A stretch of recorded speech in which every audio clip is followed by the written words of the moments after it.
This is the Scarcity Studios YouTube channel. Please don't forget to like, comment, share and subscribe. I really appreciate you joining me, and this is some news coming from the Metropolitan Police. A man has been jailed after being convicted of 47 child sex offences. These included serious sexual assaults and abuse against multiple male victims that were children under 18. At Snaresbrook Crown Court on the 20th of November 2025, Bart Ehiemere, 25 years old from Hackney, was sentenced to 18 years in prison and 4 years on licence, and he would also be required to sign the sex offenders register for life. Earlier this year, on the 31st of July, he was found guilty of 15 other charges and also had previously pled guilty to 32 other charges. The charges relate to 7 victims who were aged between 12 and 16 at the time the abuse took place.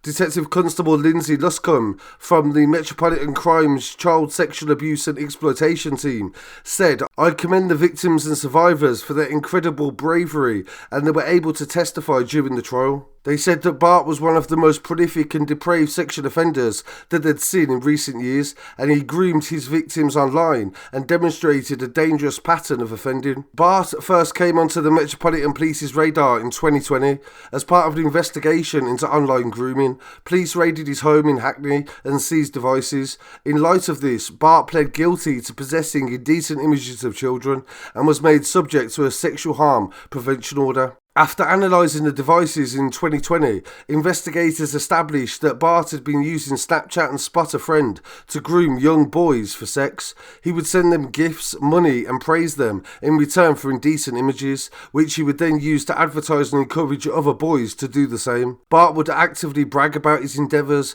and sell the illegal content to like-minded sexual offenders. Police were able to identify 6 victims across the UK. One of the boys told the police that he'd been seriously sexually assaulted by Bart when he was 12 years old. Another said that Bart had paid him for sex when he was 16 years old. On the 28th of October 2024, police arrested Bart again at his workplace in North Acton, and they seized devices from his home, and several of them had not been registered with the police, and this was in violation of the previous sexual harm prevention order that was put in place. Bart was remanded in custody and he refused to give investigators the password to any of his seized phones, but nevertheless, forensic analysts were able to bypass the password system, and they found evidence on Bart's phone that he had sexually abused a 7th boy. The victim, aged 12, was located by police and safeguarded, and following his sentencing, the police have made an appeal for any other victims of Bart, and there may be other instances where he used Snapchat and Spot a Friend to groom young boys for sex and indecent images. This story documents the dangers that are posed to children online and how dangerous it can really be. So make sure you supervise your children and always know who they're talking to on social media and try to keep them as safe as possible. You can watch the full arrest footage on the YouTube Shorts version of this channel. For this next story, we need to go to Derby, where we're covering the case that a man has been jailed for a few weeks ago, where a man was stabbed inside a bank and murdered. It was a random attack and it was inside the bank in Derby, and the murderer was called Ehiemere, and he walked into the Lloyd's branch on St Peter's Street just after 2:30 p.m. on the 6th of May. He headed towards several customers and members of staff and walked straight up to Govinda Johal, who was waiting in the queue. Ehiemere pulled a knife from his waistband of his trousers and stabbed Mr. Johal once in the chest. He then turned around and calmly walked out of the bank. This took just 22 seconds and people inside the bank rushed to help him, and emergency services arrived only minutes later, but despite their best efforts, he was pronounced dead at the scene just after 3:15. After delivering the fatal blow, Noor, a Somalian national, walked back into his home address in Western Road in the Normanton area, and he took a route for the city that included the Derbian shopping centre. CCTV showed him turning the distinctive black and white jacket that he was wearing inside out as he went home in a bid to avoid detection. He was identified shortly after from CCTV that showed him wearing the jacket from a previous incident in the city a few weeks earlier. Armed police arrested him at his home just before 7 p.m. that evening.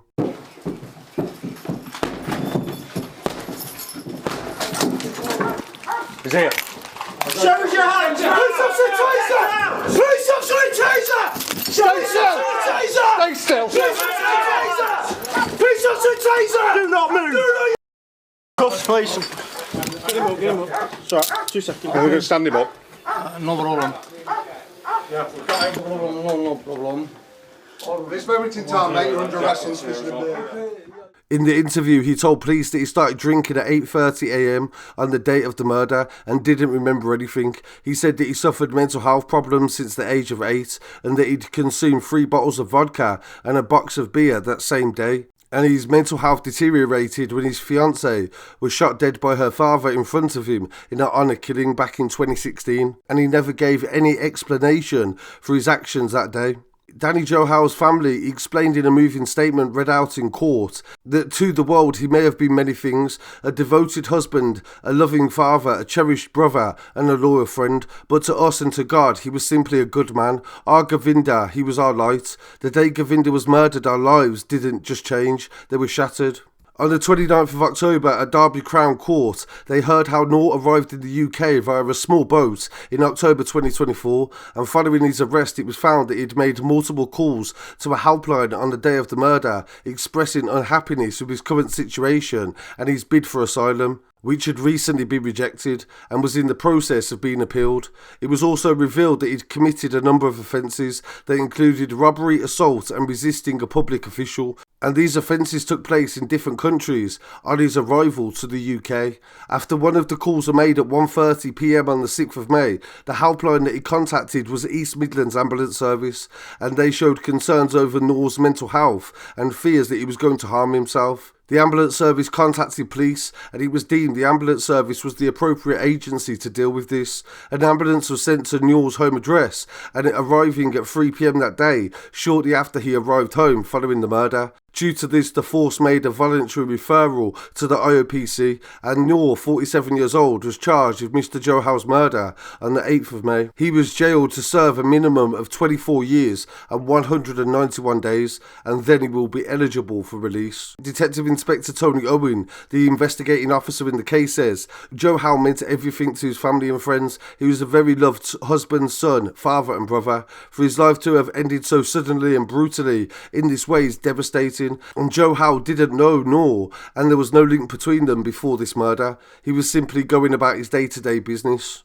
So this is a really sad story, what a loss to the community, to his family and to his children, and for nothing. There was no reason, there was no real motive. This man was upset that his application for asylum had been rejected and he drank loads of alcohol and just stabbed the first person that he thought deserved it. So I really appreciate you joining me for this story. Please don't forget to like, comment, share and subscribe, and I'll be back again very shortly with some more news. Peace.